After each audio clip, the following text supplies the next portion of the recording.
Welcome to Illuminati Silver. We tell you the truth about silver. Today is Monday, the 1st of July, 2019, and we're commenting on one of the most pathetic pumping interviews given by silver doctors, where we are exposing the nonsense of their interviewee, Mr. Harvey Organ.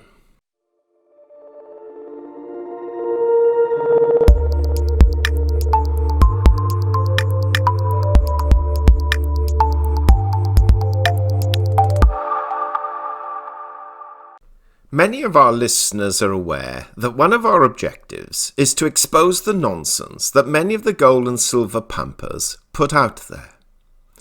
We do this not because we are anti-precious metals, because we have regularly confessed to not only owning both gold and silver, but we are frequent buyers of it too.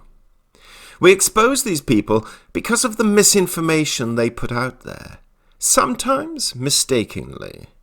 We can all make mistakes after all, but often deliberately, because some of these pumpers are so desperate to sell their gold and silver stocks, wares, and programs. It has always amazed us that the very people who advocate that gold and silver are about to go hyperbolic any day now, and that the fiat dollar is going to become worthless perhaps by tomorrow, are the very people selling that about to be hyperbolic gold and silver for fiat worthless dollars. And some even sell it for cryptocurrencies, the very creation which in the past 5 or so years have taken monies away from the gold and silver market. Anyway, that intro aside, let's take a brief look at Silver Doctor's interview of Harvey Organ, published on the 26th of June, entitled, quote, $20 silver blows up the banks before the end of 2019, Harvey Organ, unquote. The premise of this video is that if silver rises to $20, all of the banks blow up. The reason being that there are so many derivatives held by a number of the major banks that $20 silver is sufficient to cause these derivatives to collapse. And that is essentially the end of our banking system. So let's look at this a little closer. First of all, a derivative can be defined as an arrangement or product, such as a future option or warrant, whose value derives from and is dependent on the value of an underlying asset, such as a commodity, currency, or security. So we have 3 questions. 1. Why should the rising price of an asset, which forms part of a derivative, be negative for everyone?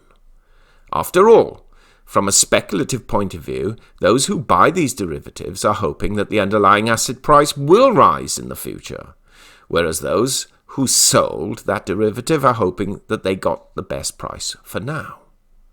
From a hedging point of view, which was the main reason for the creation of derivatives in the first place, though it did subsequently get out of hand with speculators dominating, any rise or fall will serve the purpose for why it was created. It looks like Harvey is substituting the word derivative for puts, and then pretending that financial institutions only sell derivatives and do not buy any themselves. 2. Why $20? Why not 21 or 19? On what arithmetic calculation did Harvey Organ base his $20 on? Even the world's most eminent economists do not know the exact number of derivatives in circulation, let alone the number of silver derivatives.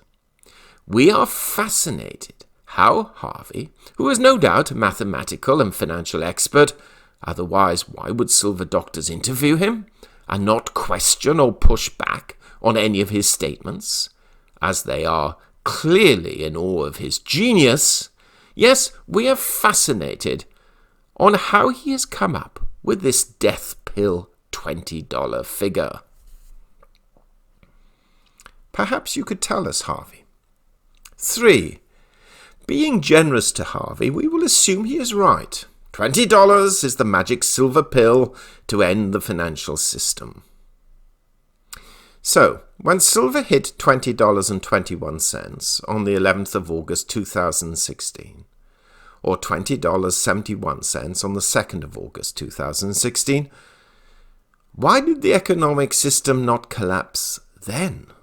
Or earlier, between 2011 and 2013, when it was as high as late $40 and still in the mid-20s towards the end of that period?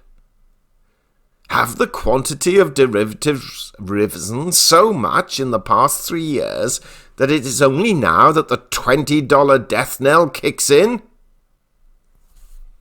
We suspect not. Okay. Harvey's next theory is that in the early 2000s, China gave all of its silver to the United States and agreed to swap it for cheap gold as the US ran out of silver in 2002. We quote, "China did not know what to do with silver, and US ran out of silver in 2002, unquote. He then points out that JP Morgan has been acquiring silver in vaults owned by China in the United States with a view to returning it at some very near stage in the future. That's very kind of JP Morgan, isn't it? Ironic, too, that many conspiracy theorists do not believe JP Morgan holds any silver in its vaults. Paradox, really, don't you think? Now, we have tried researching a number of documents dating back to 2002 and cannot find any inclination that the US had run out of silver and that China bailed them out.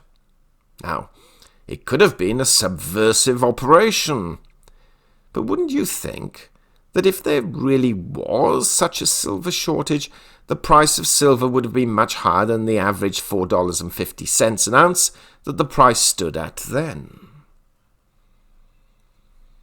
Harvey then goes on to mention that Deutsche Bank are in serious trouble with their derivatives. Now that is true, he's accurate. And that they are massively short in the silver metal. Okay, now we're not sure where the evidence for that is, but let's give him the benefit of the doubt. But we are aware also that Deutsche Bank have been accused of precious metal price manipulation, so we'll give him that. But then he adds, Deutsche Bank has more derivatives than JP Morgan. They made a massive bet on fixed income, which destroyed them. Unquote. So, is the problem silver derivatives or fixed income products? We couldn't actually work that logic out. So let's leave it there for now, as we're a little confused. Now our favourite bit. Quote, Comex silver is gone. It's all been hypothecated. Took barcode numbers, sold it, and given it a sticky note. Every ounce of gold at Comex is unallocated, unquote. Are we talking gold or silver, or both? He seems to move seamlessly from one to the other. Let's move on a bit. Quote, Sovereigns will attack for gold. Before they sold it like Canada and Australia, they will attack the exchange for physical. Banks will scurry around the planet looking for metal, unquote. We thought he was talking about silver. Okay, let's move on. Quote, China, they will stop their rare earths unless they get their silver back, unquote. Ah, good, back to silver. So China will stop sending their rare earths to the United States unless the United States returns the silver they borrowed in 2002 because they had run out, for which there is zero evidence of this transaction, and the silver to be returned is currently held by JP Morgan, which some conspiracy theorists believe do not hold any silver, in the very vaults owned by the Chinese. Yes, that's clear, perfectly clear. So, in summary, we think, at least, Harvey is trying to make the point that Comex, which is predominantly a paper market, we all agree on that, will have to deliver physical silver because sovereign states will demand the physical as they will lose confidence in the paper contracts. Okay, for those new to this area, Comex is the primary futures and options market for trading metals such as gold, silver, copper, and aluminum. Most trades are made simply on the promise of that metal and on the knowledge that it exists. This is not to say that a trader or hedger cannot take delivery of physical metals through the Comex, but less than 1% of the trades actually go to delivery. Now, Harvey is saying that there is enough potential for Comex to default on delivery, and that at some point the prices of precious metals must go higher. According to the imagined scenario, a large number of future contracts presented for delivery would force the Comex to go into the spot market to buy the metal it needs to deliver on those contracts. The extraordinary demand would quickly push gold or silver higher, forcing the Comex to default when it cannot afford to pay for or even find the gold or silver it needs to fulfill its contractual obligations. However, the nature of futures contracts and the Comex rules make this outcome very unlikely, and what everyone misses is that in such circumstances, it is possible that the futures exchange could just elect to settle contracts in cash in a worst-case scenario, so that this doomsday scenario situation can actually be resolved with cash. Now Harvey further comments, quote, "Have patience. Certain people are going to take the Comex on, attack the exchange for physical, and say, 'I'm standing for delivery.'" Unquote. Well, frankly, this will have a much more limiting effect than he pretends. Now for some pumping factual errors that Harvey quotes. Quote, "Demand over supply is 380 million ounces. It's huge." Unquote. Wrong.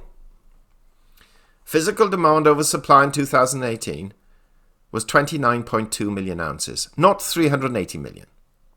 And even if you accounted for ETP and exchange inventory build, the excess of demand over supply was 80.1 million ounces, less than a quarter of what Harvey quoted. In fact, the largest deficit over the past 10 years was in 2013, at 136.6 million physical deficit and 147.9 million total deficit. Still a far cry from his exaggerated 380 million, which we believe he clearly made up. Secondly, he states, quote, "India is massively bringing in silver. They are having trouble getting gold. About 400 million ounces came in this year to India," unquote. So we checked the Silver Institute's figures, and they quote that India acquired last year silver jewelry, 76.5 million ounces, silver investment bars, 69.4 million ounces, and silverware, 41.8 million. This accounts for 187.7 million ounces, a large amount indeed, but less than half of the 400 million ounces that Harvey quotes. Unless, of course, he is also aware of secret ships carrying silver to India, as he alleges China did to the United States in 2002. So, in conclusion, Harvey predicts that if silver rises to $20, quote, "all banks will blow up," unquote. He also adds that China is demanding its silver back and will shortly allow the gold price to rise to $2,000 and then overnight declare it at $10,000. They will, quote, "raise the price now to $2,000 and then overnight to $10,000 after a bank holiday. And we are going this year. I think it's going this year," unquote. So there you have it. 10,000 gold this year. And Harvey adds that when that happens, the gold to silver ratio price will be 10 to 1. So it looks like silver will be $1,000 an ounce. How did the silver doctor's interviewer push back? Well, with the words, quote, "We know the physical market is going to blow up the derivatives, and it's the silver market which will cause the blow up," unquote. Yes, at the time of writing, gold is standing at $13.90 an ounce, and silver at $15.26, gold to silver ratio of 91. We're all indeed looking forward to 10,000 gold and $1,000 silver by the end of 2019. And if he is right, if Harvey is right, we will produce a video acclaiming his genius. But please, if gold is around $1,500 or less, and silver is $15 or less, will you please stop listening to these people? Though we admit we could be wrongly maligning him, after all, he does quote in his interview, quote, "I carry on discussions with a lot of guys. I've been involved with a lot of guys, and we're pretty sure of what is happening." We hope you have found this video interesting and informative, and if so, please give it a thumbs up and share it on social media. Please ensure that you have subscribed to our channel and press the bell sign so that you are notified of any future videos. Also, kindly visit our website at illuminatisilver.com, and if you haven't already done so, please subscribe either as a free or paying member for regular email updates and offers. Disclaimer: Illuminati Silver owners come from a background of banking, international wealth management and economics. Having now retired from these worlds, we are not qualified to give investment advice. Therefore, this and other productions must not be deemed to be giving such advice and merely represent the personal views of its owners.